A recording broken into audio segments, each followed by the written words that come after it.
반갑습니다. 국민건축가 이현우입니다. 오늘은 제가 순천에서 이제 1박 2일 동안 이제 벽체 구조 이제 완성을 했어요. 그래서 그 부분에 대해서 이제 일정에 대해서 이제 말씀을 드리겠습니다. 전체적인 이제 스케줄표를 한번 설명을 드릴게요.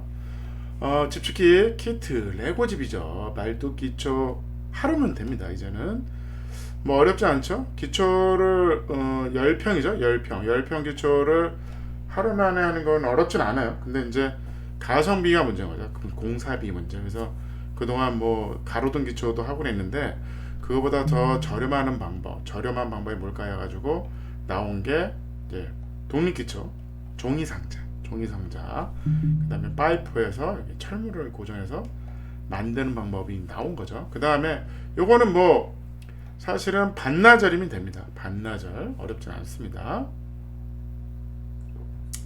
여러분들 직접 할 수도 있고 똥손이 할 수 있는 그 시스템이 완성이 됐고, 그 다음에 이제 구조체입니다. 구조체를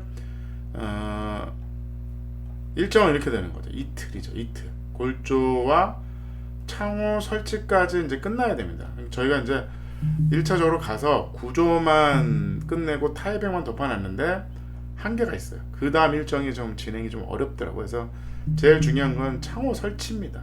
창호를 이 이틀 안에 끝내야 됩니다.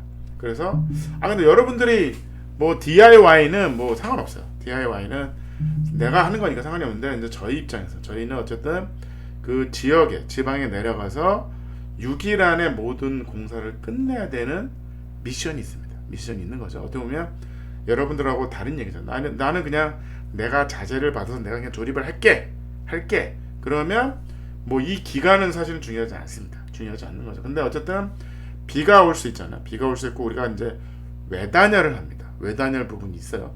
우리가 목조주택이 기본적으로 이제 내단열이면 비에 좀 자유로울 수 있어. 근데 우리는 그렇지 않습니다. 외단열을 하기에는 환경이 좋지 않습니다. 그래서 날씨를 봐야 돼. 그렇다 그러면 우리가 이틀 안에, 그러면 3일 안에, 4일 안에 끝낼 수 있냐? 그 일정을 잡아야 돼. 그래서 골조와 창호까지 설치하는 거를 1차는 이제 기초, 2차가 요 단계입니다.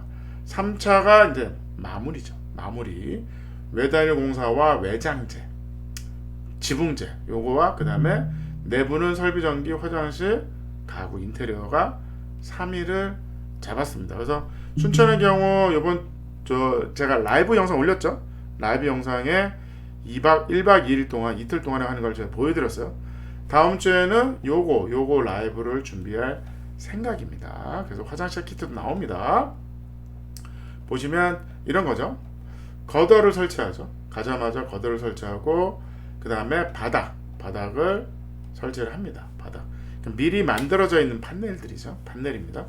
우리가 일반적으로 판넬라이징을 한다 그래요. 목주택의 장점이 판넬라이징이라는 공법이 있습니다. 근데 일반적으로 전문가 하는 영역은 판넬라이징은 벽체 전체, 이 벽 전체를 판넬라이징 하죠. 벽체. 그래서 크레인을 부르고 막 이런 방식인데, 이거는 DIY는 어렵습니다. 그러니까 우리는 그게 아니라 합판 사이즈로 판넬라이징을 합니다. 합판 사이즈. 어떻게 보면 1, 2, 3 세 판을 하나하나 쌓아가지고 세우는 방식인 거죠. 이걸 한 판으로 세우기에는 DIY는 쉽지 않습니다. 그래서 사진을 보시면 이렇게 한 판씩 계속 끼워나가고 있습니다. 그래서 쭉 내면을 금방 완성할 수 있죠. 바닥판은 넣으면서 바닥판 할 때 글라스울 아니면 미네랄울 단열재를 넣고 그 다음에 합판 친 다음에 벽체를 세우죠. 벽체를 세워서 요 지붕까지 완성하는데 하루면 됩니다. 하루면 충분히 완성을 할 수 있습니다. 그래서 다락방 만들고 있죠. 아직 용마루가 껴져 있는 겁니다. 날개만 좀 세우고 있는 겁니다. 그래서 이렇게 해서 요게 딱 여기까지가 딱 하루입니다. 창문이 뚫려서 갑니다. 자재키트에 요게 좀 이슈가 있었어요. 이걸 뚫는 것도 시간이야. 이거 뭐 어떻게 뚫지 않고 하는 방법이 뭐냐 해서 합판을 설치할 때부터 뚫려 있습니다. 뚫려 있어서 현장에서 조립하는 공정, 그 다음에 그걸 편하게 할 수 있는 방법이 뭘까를 연구한 게 판넬을 뚫자. 그래서 간 겁니다. 그래서 이렇게 완성하면 창문이 뚫려 있다, 뚫려 있다, 뚫려 있다. 그렇게 보시면 됩니다. 그래서 완성을 요게 이제 딱 하루죠. 골조하루 되고, 골조가 완성되자마자 타일백을 설치합니다. 타일백을 설치하고 그 다음에 창을 설치해야 됩니다. 창을 설치해야 되니까 일반적으로 공법은 일반적으로 목조주택은 여기다 창을 설치하죠. 여기다 창을 설치하면 되는데 우리는 외단열을 해야 돼. 그 단열재 두께가 필요합니다. 그래서 창은 어디다 한다? 창 틀이 필요합니다. 단열재는 이제 여기는 남부지방입니다. 남부지방은 단열 기준이 벽체는 100, 지붕은 180입니다. 그래서 우리는 벽체는 미네랄울로 120을 하면 되고, 지붕은 100 있으니까 200 정도 하시면 충분하다. 그래서 지붕은 2레이어죠. 2번 해야 되고, 벽체는 한 번만 합니다. 남부지방에서 그래요. 남부지방. 제주도의 경우는 한 번만 해도 됩니다. 한 번만. 지붕 135 미네랄 두께를 생산합니다. 생산하기로 했어요. 그래서 135로 전체를 원 레이어로 해주면 됩니다. 제주도 같은 경우는 이유가 있습니다. 제주도 같은 경우는 2레이어와 미네랄 단열재가 트럭이 3대가 가야 돼. 3대가. 그러니까 운반비가 더 비싸. 단열재보다. 그런 문제가 있었어요. 그래서 저희가 연구한 게 뭐냐면 원 레이어로 가자. 제주도는 원 레이어.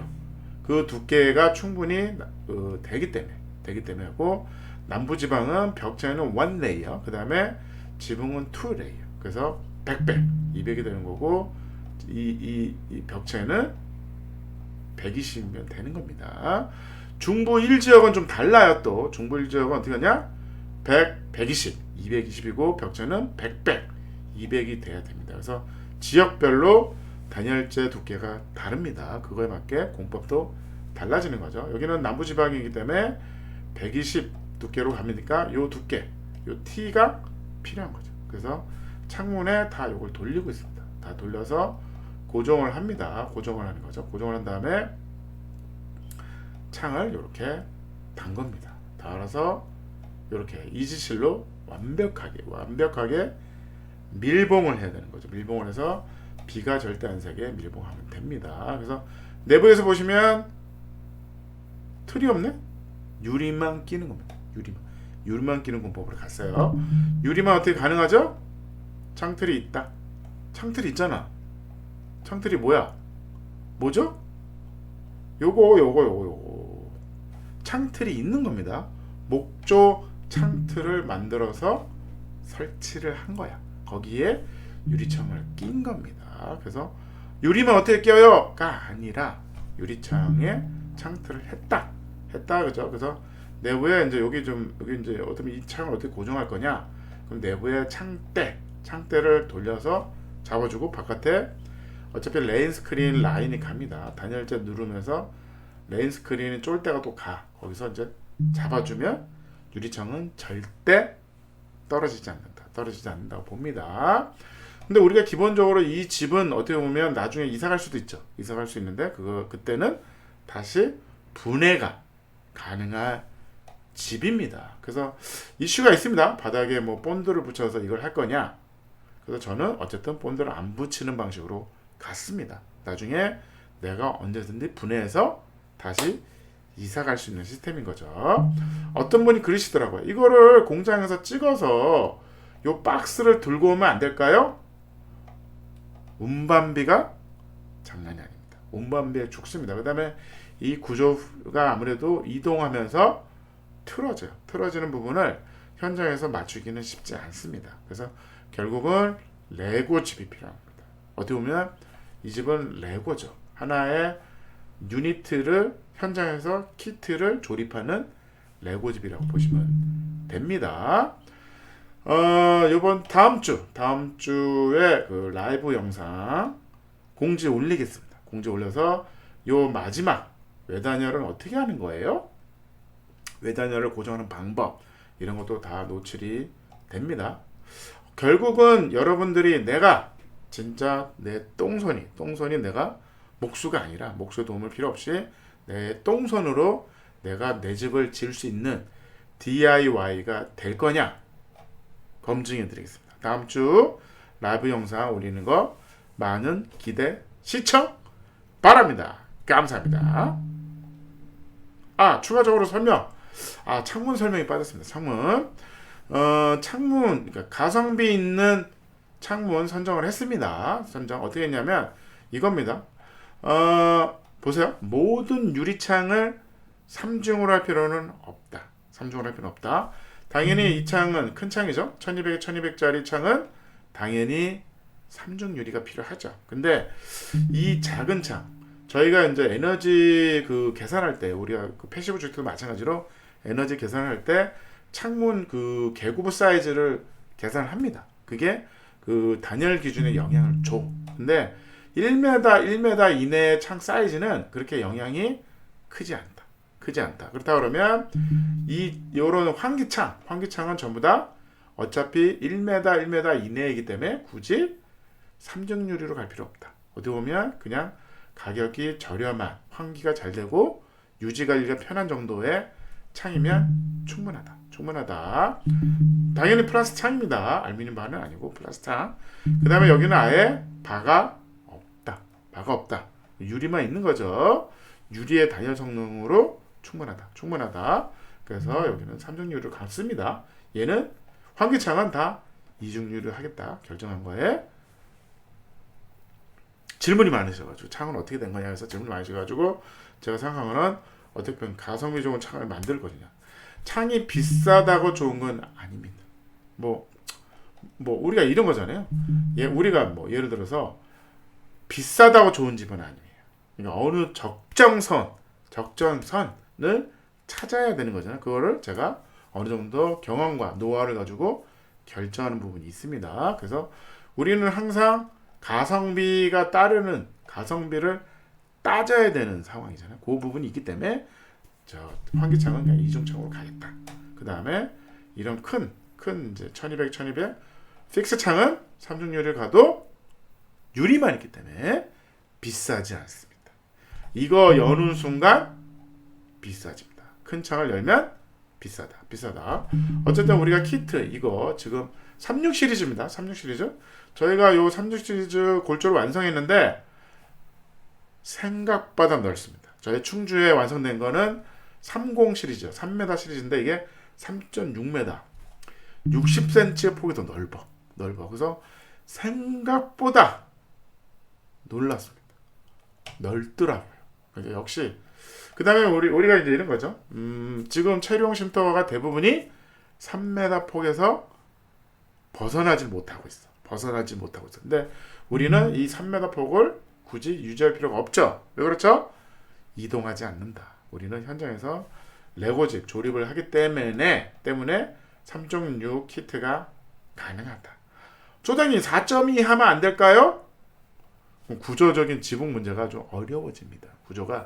이 구조재가 더 커지고 지붕이 점점 무거워집니다. 그렇다 그러면 이것 또한 가성비 문제가 있죠. 구조 공사비가 올라간다. 그러면 가성비에 문제가 있잖아요. 그러니까 우리가 적정선을 지키자는 거죠. 그게 가성비입니다. 들어간 돈의 성과, 성능을 따진다 그러면 가성비를 따질 수밖에 없잖아요. 그러면 36에서 멈춘 겁니다. 4.2는 존재하지 않는다라고 보시면 됩니다. 비율도 괜찮아요. 3.6 폭도 이쁩니다. 그래서 요 다음 주 라이브 영상 준비할 테니까 많은 시청 바랍니다. 감사합니다.